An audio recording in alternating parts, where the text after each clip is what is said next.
Actually, this is something, no, this is no kidding, but one of the things that we need to do in the building, the only pages that are here are the essential ones, weather, emergencies, such as that.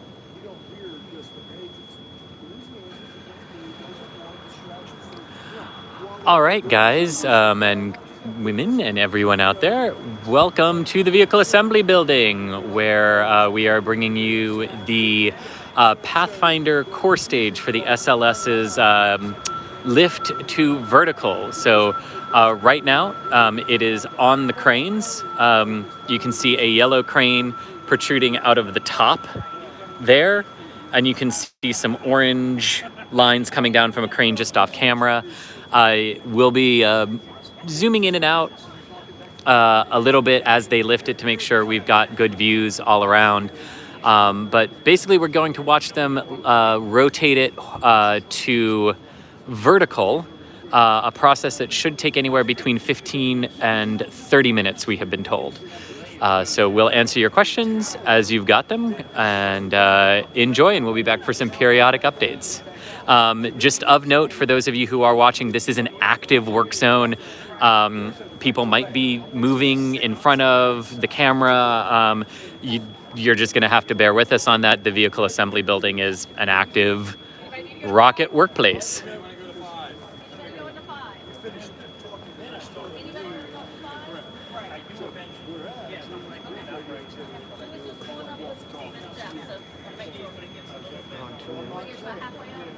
Two minutes in. 46. Yeah. Not bad. And 7 miles.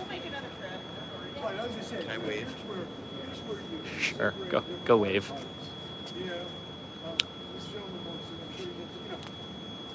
And that, ladies and gentlemen, is John Krause of JK Photos. And yes, that is Ken Kramer in front of us as well. Yes. It looks like I'll be able to manage a 30-second exposure, so get some more. Oh, cool. Oh, of the actual lift.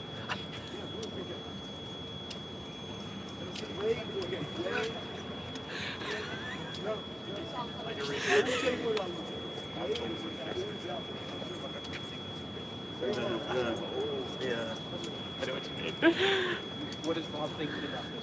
Oh, I just realized we just did that in my time lapse. I'm gonna. Oh, good. You should do, yeah. So as they continue to move equipment away here, let's talk a little bit about the process that they've gone through since the Pathfinder core stage arrived here 3 weeks ago. So after they got it off the barge, they brought it on over into the Vehicle Assembly Building, into the transfer aisle here, and the teams have been practicing the receiving process, what they will go through to inspect the core stage to get it off of its transporters. That yellow piece of equipment right there is one of the ground transporting, one of the pieces of ground transport equipment that cradles the aft engine section there, and you can see, as my voice cracks, down toward the front of there you can see the other yellow pieces of ground support equipment. So they practice getting the core stage off of those, getting it hooked up to the cranes here in the Vehicle Assembly Building. It does approximately it weighs the same amount as the empty core stage will weigh, complete with a fake. You can see the fake engines here as well, that to help crews understand the size of those engines as they protrude out the back. So in addition to getting it hooked up to the cranes, yesterday they rotated it vertical, which is what we're going to see again today. And they actually lifted it up and over into High Bay 3 and practiced the procedures that they will use for stacking it and mating it to the twin 5-segment solid rocket boosters for the first SLS mission. That practice stacking in High Bay 3 went perfectly. They brought it back over into the transfer aisle and rotated it back down horizontal. And they do not actually plan to practice that lift into the High Bay again. So all they are practicing, so what they will be practicing for the next couple of weeks before the Pathfinder core stage goes back to the Michoud assembly facility in Louisiana, is exactly what we're seeing here today, getting it connected to the cranes, replacing the ground transport bolts at the front end with the flight bolts that will attach to the front portions of the solid rocket boosters, and then rotating it vertical. And that's what we will see today. It already looks like it's swaying slightly because in this long exposure, notice how the VAB is stationary. Mhm. It is swaying. It will sway under the cranes and everything, yeah. You could actually see it swaying, Yep, yeah. You can see it swaying. Hang on, let me see if I can show you guys this, if we can see it. You can actually see it swaying just a little bit, back and forth on the cranes. So these cranes that they are using were the cranes that were here during the Apollo era and during the Space Shuttle era. The closest crane that has the two orange lines coming down to the aft segment here underwent heavy restoration and rebuild after the end of the shuttle era. But the crane up at the top, the yellow one up there, did not undergo that much inspection and refurb. It was in wonderful condition at the end of the shuttle program and remains in good condition to this day. So some good connection with SLS here to the prior programs that it follows and owes part of its lineage to.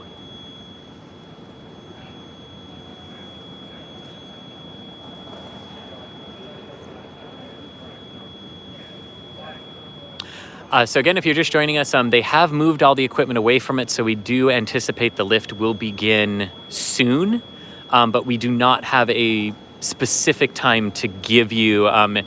It's not like the water test if you were watching that with us last weekend, where they had a very specific targeted T0 time that they would do that. This is literally just when they're ready to do it.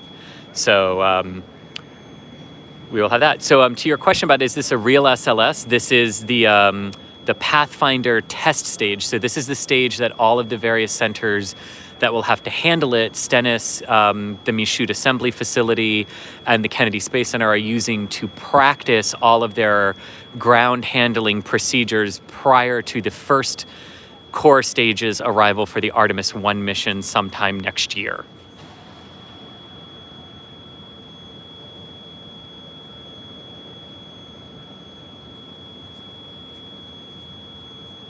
We're also very happy that we're able to bring this to you. We were initially told yesterday that as the ground test schedule changed, that we weren't actually going to get to see this today. But we really want to thank the wonderful people at KSC Public Affairs, especially Amanda Griffin, who has really been working hard with everyone today to make sure that we got to see this and bring this to you, as well as our escorts, Tiffany and Allison, as well. They have been absolutely tremendous to us today.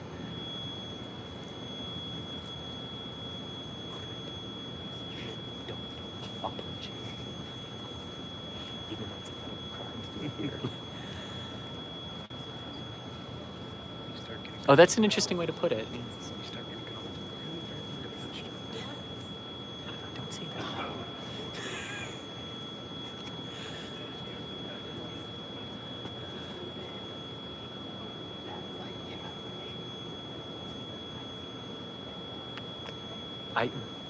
Same time. Do the same thing, and Kristen's like, doesn't that hurt?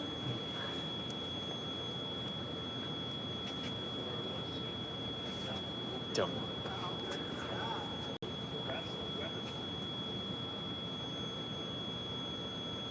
That ringing is very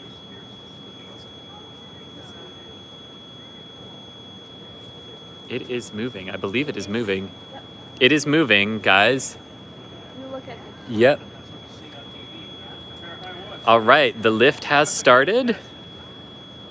You can, here, this is probably a better way where you can get a visual for how slowly they start to move it at first before they pick up some speed.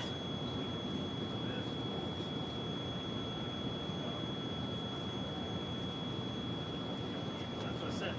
I'm getting you guys, I'm doing the best to get you guys the money, so I earned this. I earned this. Yeah. And yes, it does have the same weight as the flight article will have. So this is a full-up practice for all of that.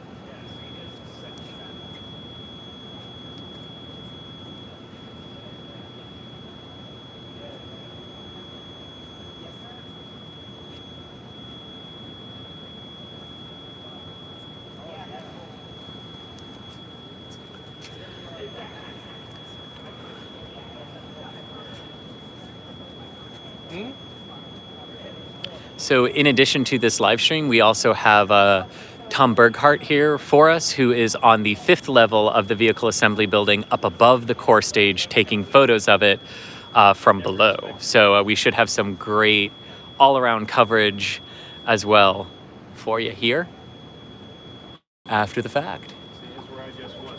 I'll be on Spectrum 13. See, that's in focus set with Allison Walker.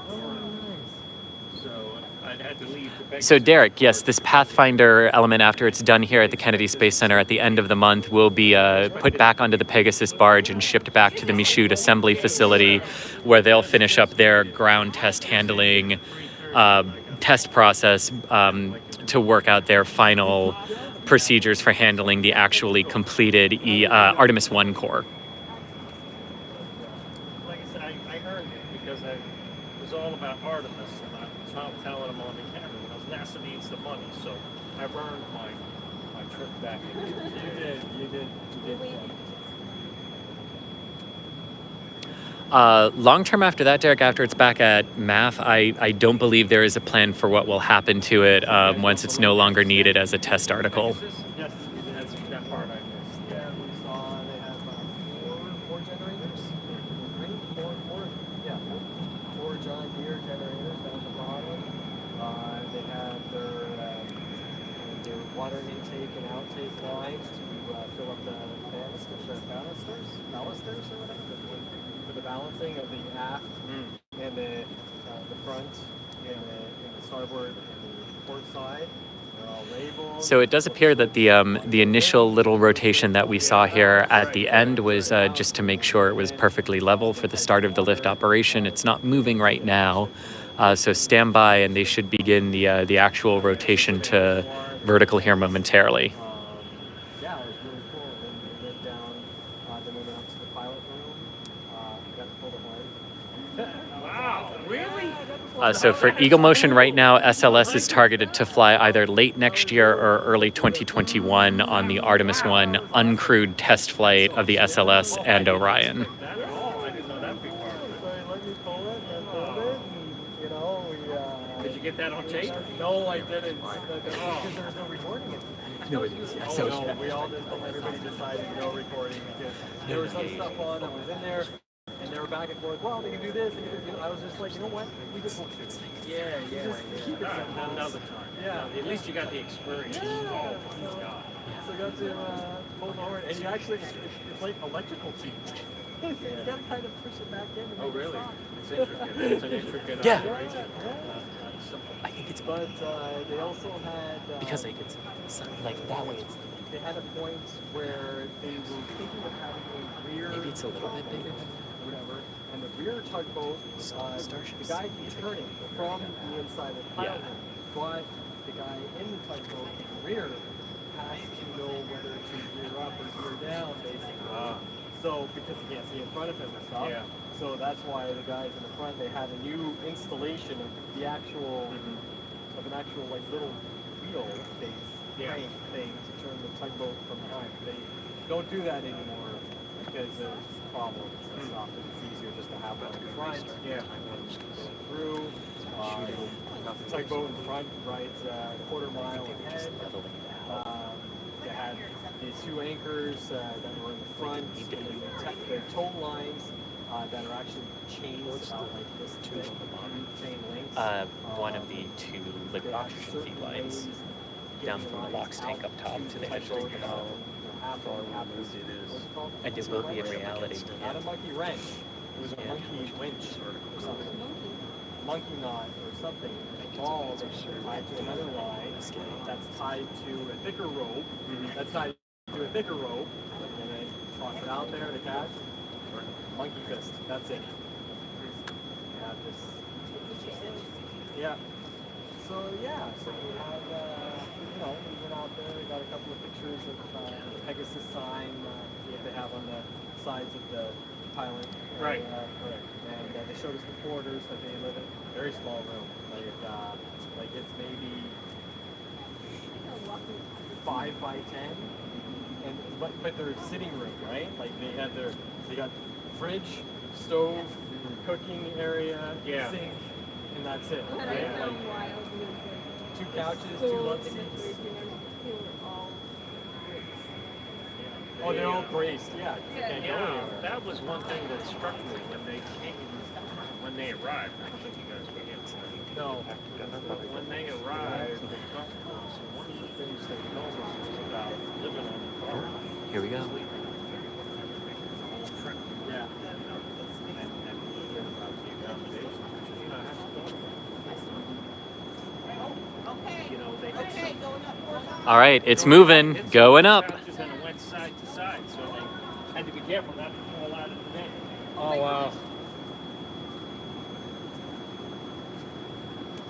All right. And yes, I know it's not centered, but it will be momentarily as it lifts up. He's lying. It's never going to be centered. Stop it, John.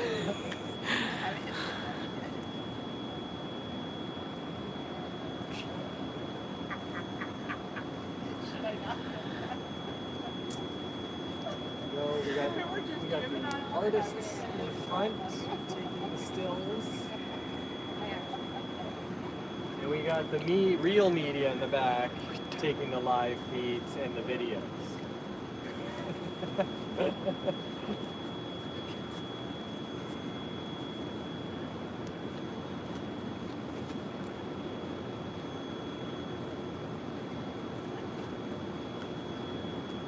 Rotating. Y'all holler when you're ready to go up.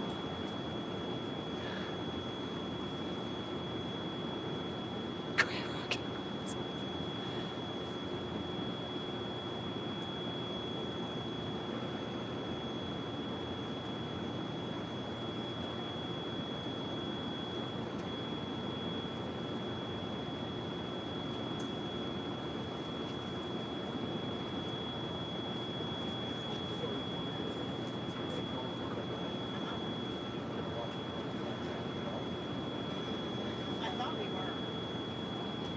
Yeah, so let's ask the question.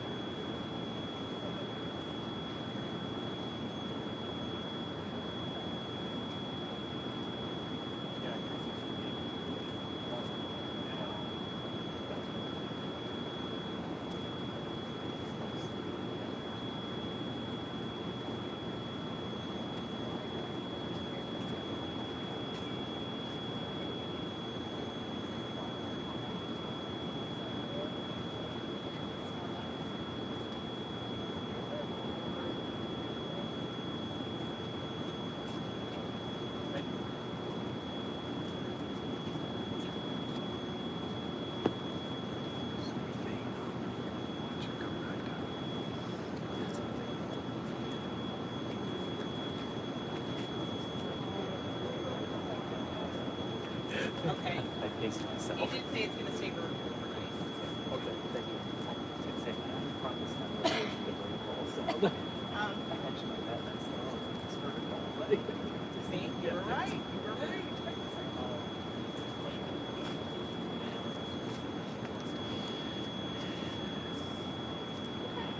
Whenever whoever's next is ready, I'm ready.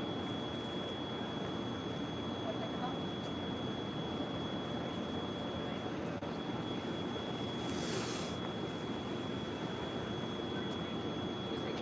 Yeah, I'm coming to come up.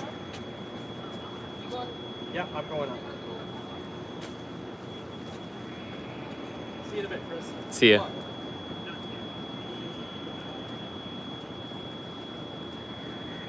we go. That should help us get a little more visual on the rotation. So that's a great question. This Pathfinder has already been to Stennis, from what we were told.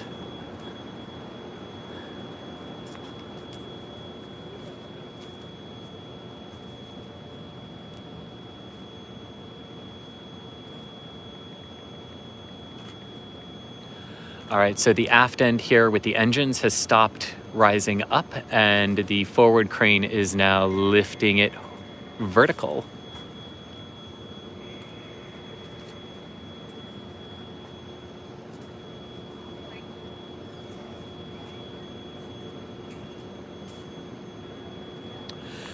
No, so this will not be stacked with fake solid rockets to practice rollout operations. Yesterday, when they lifted it into High Bay 3, they had some of the access platforms in the lowered position to simulate the tight clearances that they'll have when two solid rockets are stacked on either side of it.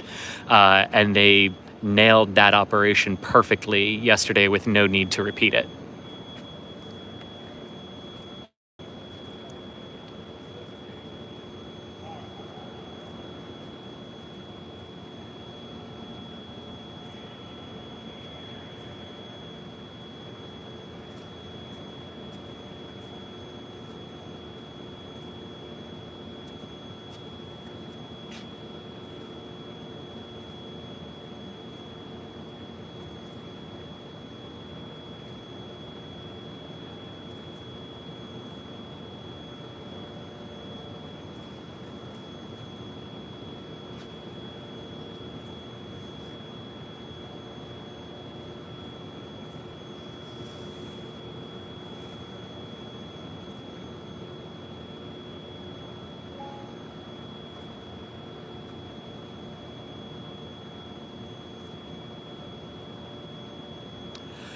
So one thing that's really cool as it goes vertical here is watch the base of it. You will see stickers on this side of it denoting where the liquid oxygen and liquid hydrogen T0 umbilicals that will feed all the liquid hydrogen and liquid oxygen into this vehicle are on the real core stage.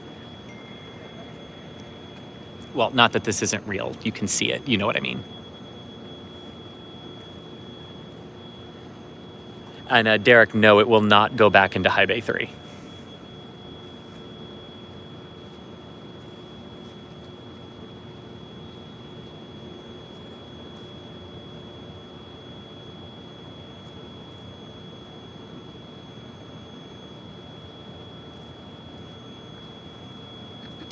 The fuel for SLS is hydrogen and oxygen.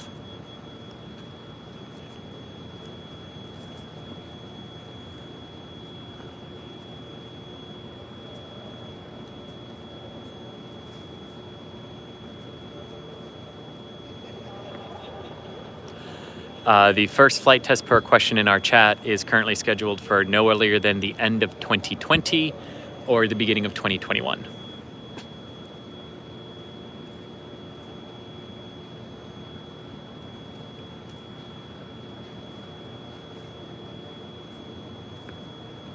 And yes, Jamie G, the Pathfinder leaves KSC is scheduled right now for the 31st of October.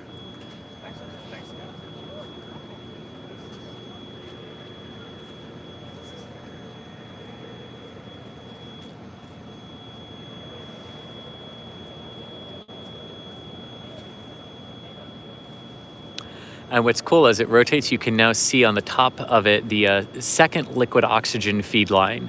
So unlike the shuttle, which only had one LOX feed line coming down one side of the tank, the SLS has two LOX feed lines. The bottom one, which is rotating out of view, will feed the bottom two engines, and the top one will feed the top two engines.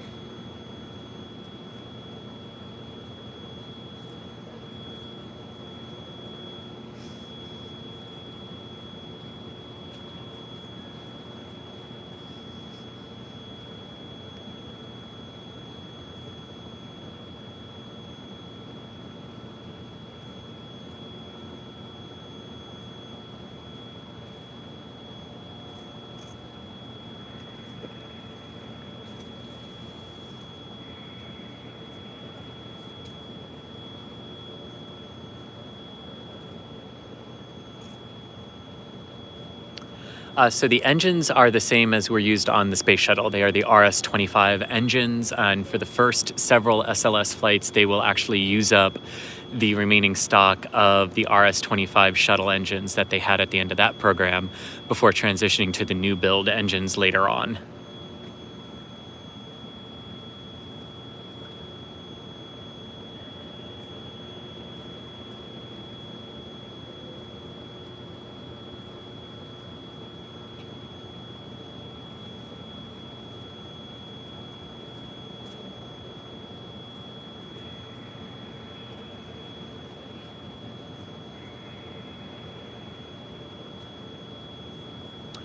And David, you are correct. These engines will not be recovered. The core stage will be at orbital velocity, but on a suborbital trajectory. So basically, it will do the same thing that the shuttle did, where at MECO, at main engine cutoff, when it enters orbit, the entire stack of the SLS core stage, the interim cryogenic propulsion stage, and Orion will be in a suborbital trajectory, and Orion will fire the interim cryogenic propulsion stage's engines to circularize and raise that orbit, and the core stage will then passively re-enter Earth's atmosphere after less than one orbit and burn up.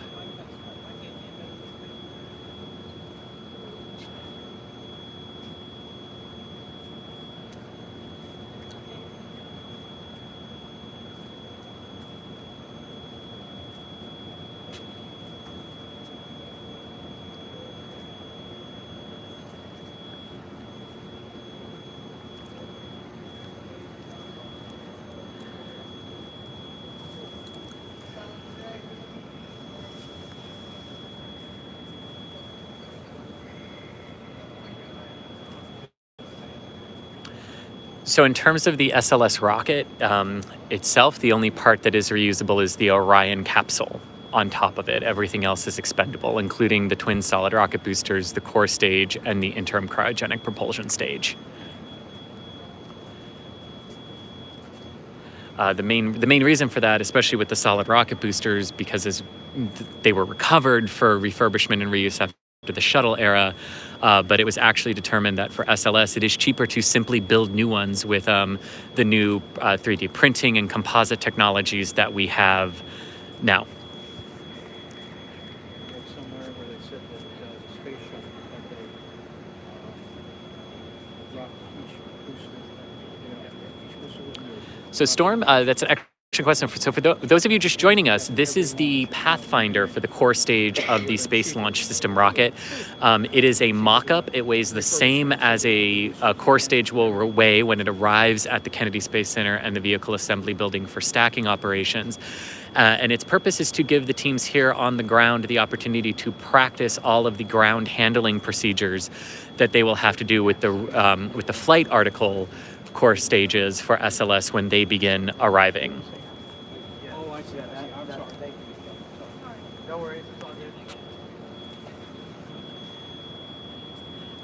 And if you guys will pardon the zoom for a second, you can see that orange sticker right there to the right-hand side of your screen, and you can see a bluish sticker on the left side of that main pipe, and that's what I was telling you earlier about. Those are the stickers letting them know where the liquid hydrogen, the orange sticker, and the liquid oxygen, the blue sticker, where those commodity ports will be located on the flight articles of the core stages for the SLS.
This thing is finally vertical. Are you going to do that?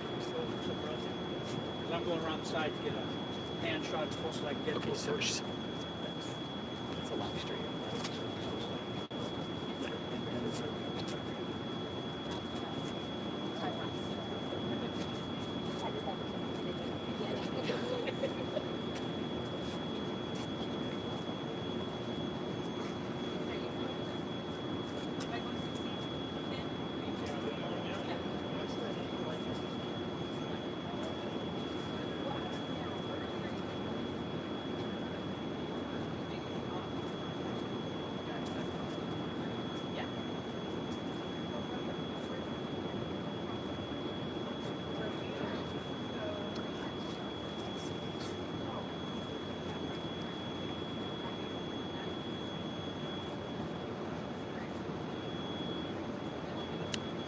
So that question in chat about is the mock-up meant to weigh the dry weight of the core stage or fully fueled, and the answer is the dry weight, the weight that it'll be when it arrives without any propellant on board.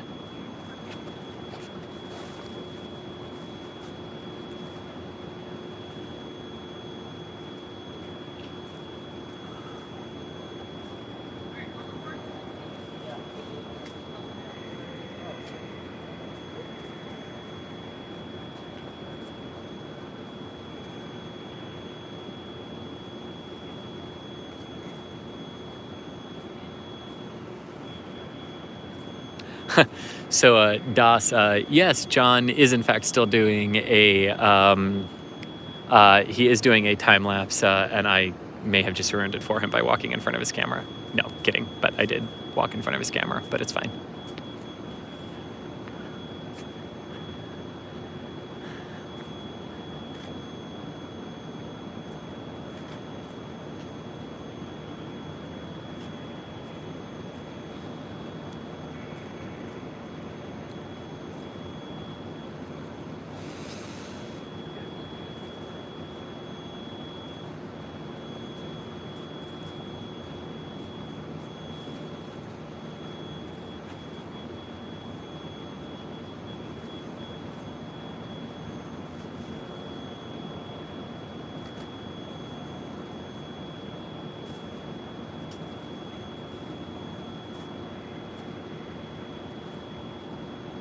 So that was a good question we just had in chat. So if they fuel SLS and they scrub, can they reuse the fuel? So the fuel that is still in the tanks for liquid oxygen and liquid hydrogen that has not boiled off, they drain back out of the rocket and into the storage spheres to be used again. But the propellant that does boil off and is vented away from the rocket cannot be used again, no.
So what else will this mock-up be used for, was a question we just got in chat. And so after it is done here at the Kennedy Space Center at the end of the month, they'll load it back onto the Pegasus barge and take it back to the Michoud assembly facility just outside New Orleans, Louisiana, where the core stages are built.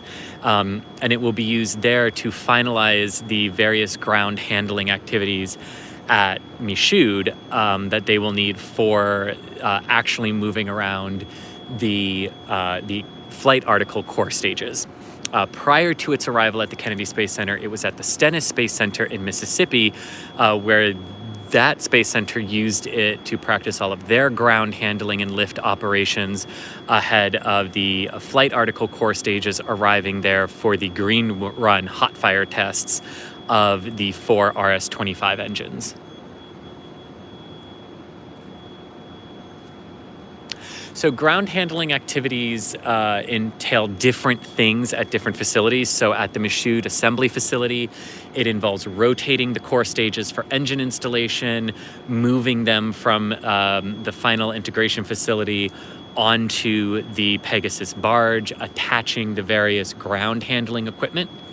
Once it gets to the Stennis Space Center, it includes, among other things, offloading it from Pegasus, hauling it over to the test stand, picking it up with the cranes at the test stand, and getting it attached to all of the fueling equipment and hold down equipment on that test stand.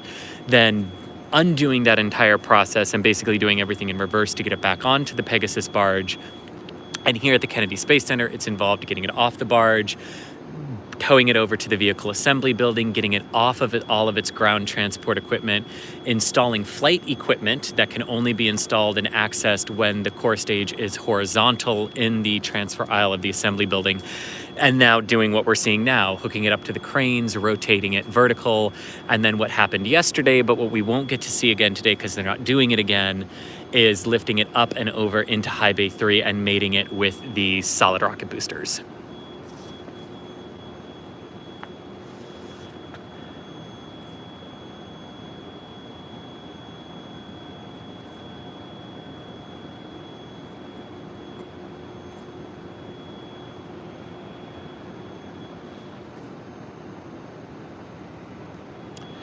And it is worth noting, too, for those of you who are just listening and not a part of the chat, that this sort of ground test articles movement from center to center to allow everyone to get the practice that they need with the various elements of a rocket were done for the Saturn program, the Apollo program with the Saturn V's and the Saturn IB rockets. It was done for the shuttle program, most notably with the Shuttle Enterprise. And now it's being done for SLS as well.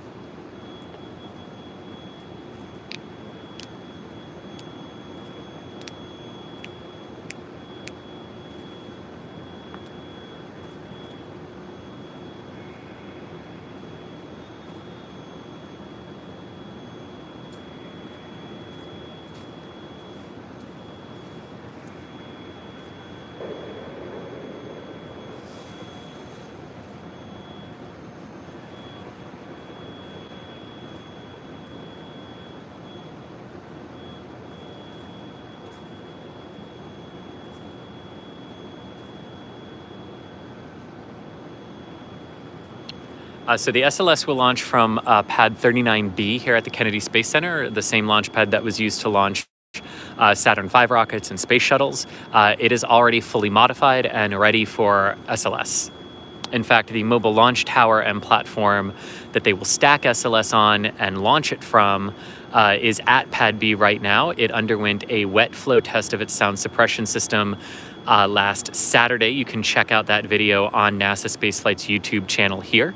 And it will be moved back to the vehicle assembly building at some point in the coming months to undergo final readiness for stacking of the solid rocket boosters sometime next year under the current schedule.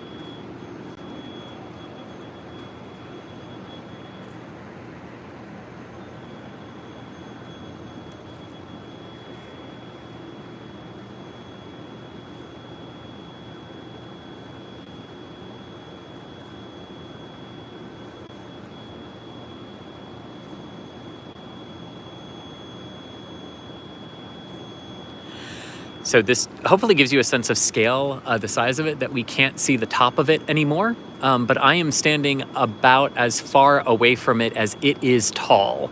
And my camera is fully zoomed out. And yeah.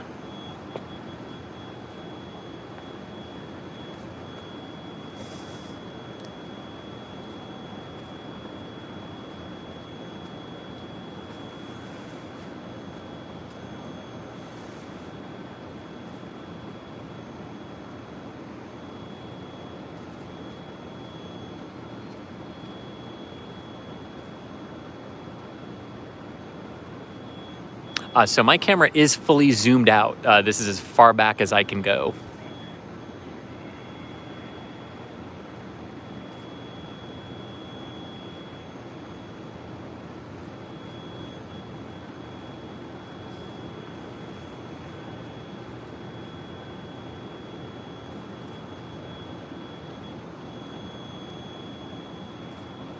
So since we can't see all of it, let's take a tour up it.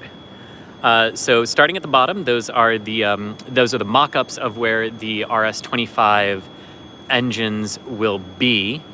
Directly above that, you can see the orange and blue stickers on the outside of it, denoting where the liquid hydrogen, that is the orange sticker, and the liquid oxygen, the blue sticker, where those tail service masts will attach to actually load the propellants and provide all the data and umbilical and power lines into the vehicle when it is sitting on the mobile launch pad before it lifts off.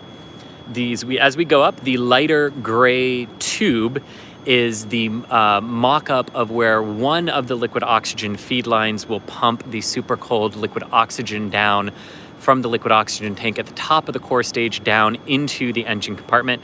The orange lines that you see are actually part of the crane, which we will see a bit better in a moment.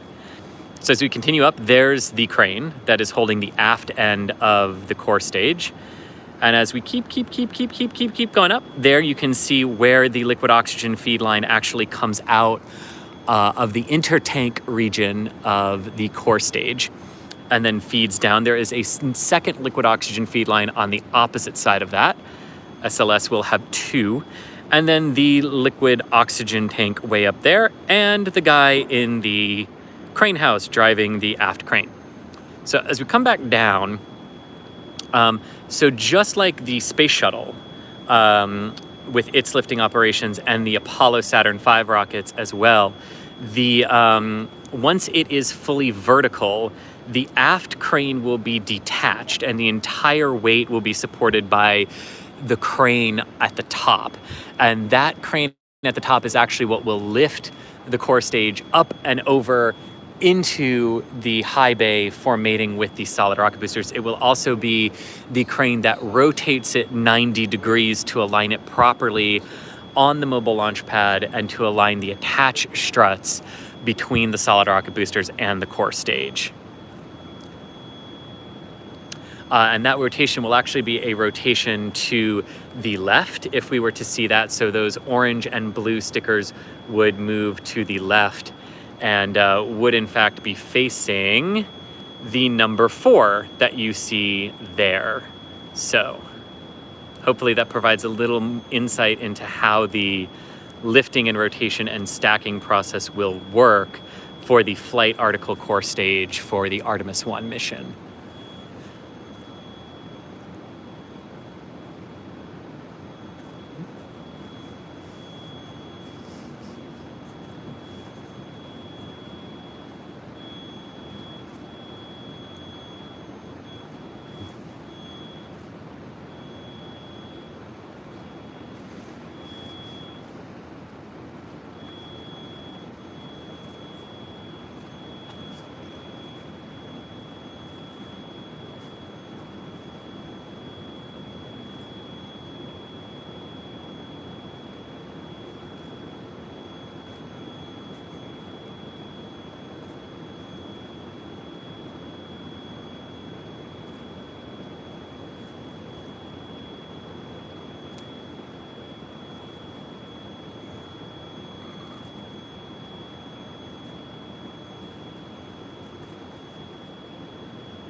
So the crane closest to us is rated for 175-ton max, and the crane up top, I believe, is a 300-ton crane. I will have to check that. It's in a video of a tour of the core stage that we posted earlier this afternoon on our YouTube channel. If you want to go there and take a look at that video. Unfortunately, I just don't remember off the top of my head what that top crane that bears the entire weight once it's vertical is rated for.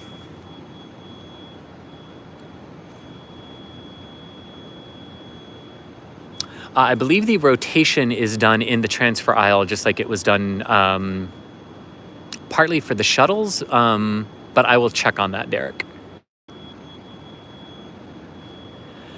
And there is the link to that video with the tour of the SLS core stage from earlier today.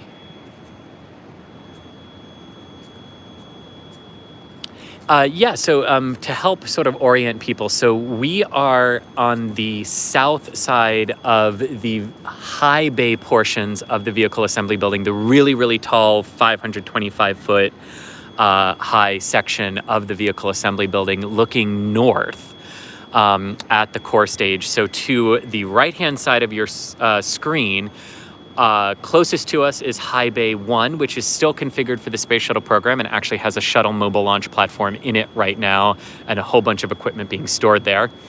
And farther down on the right side is High Bay 3, which is configured for the SLS stacking operations and where SLS will be stacked. On the left-hand side, what you can actually see here is High Bay 2 that now belongs to Northrop Grumman, where the Omega rocket will be stacked, and High Bay 4, way down there, which is a storage area that has practice solid rocket booster segments and a practice Orion in it right now as well. Oh, and thank you. We have an answer to the crane question.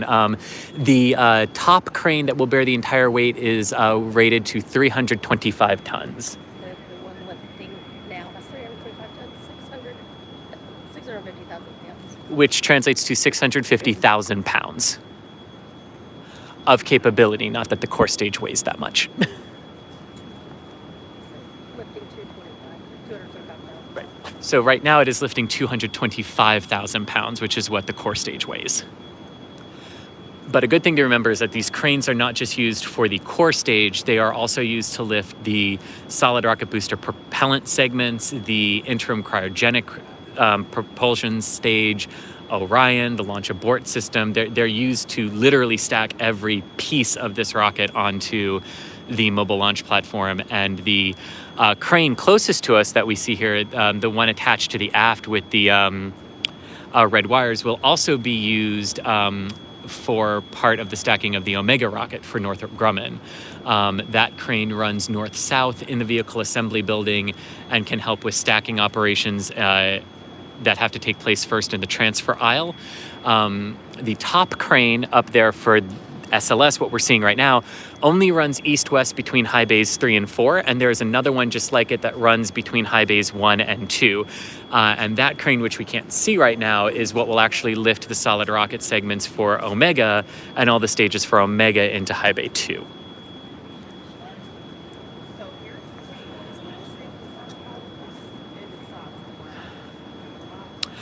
So the mock-up engines at the base are so all of the ground handling teams know exactly how far those engines stick out of the base of the core stage, so that they can get real-world practice with handling exactly what it will look like and how it's configured for the flight article core stages.